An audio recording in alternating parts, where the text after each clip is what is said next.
We could assume that it's going to be Moscow and Turkey that are going to mediate these talks. And we have heard that the capital of Kazakhstan, Astana, would be the location on January the 23rd. But of course, all this is very subject to both the opposition parties and the government side of Syria willing to attend the talks. I mean, it's a very, very fluid situation. And we have seen in talks in the past that both sides have backed down for one reason or another.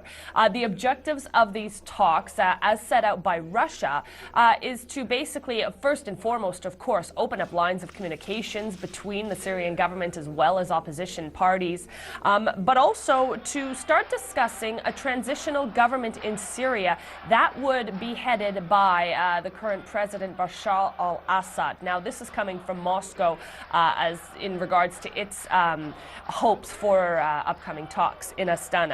We are ready to negotiate everything.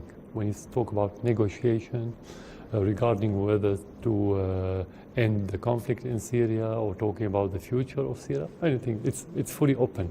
There's no limit for that negotiations. He obviously wants to be seen as wanting to move these discussions forward and to find a solution in Syria. But it's going to take compromise on both sides, and that's not something we've seen at all, really, from the Syrian government. At least what we can get from this is that Assad wants to appear like he wants to see some sort of resolution to the situation in Syria. We can only hope that these talks in Astana do take place because, again, at least it provides, if only temporarily, a means of communications for both sides.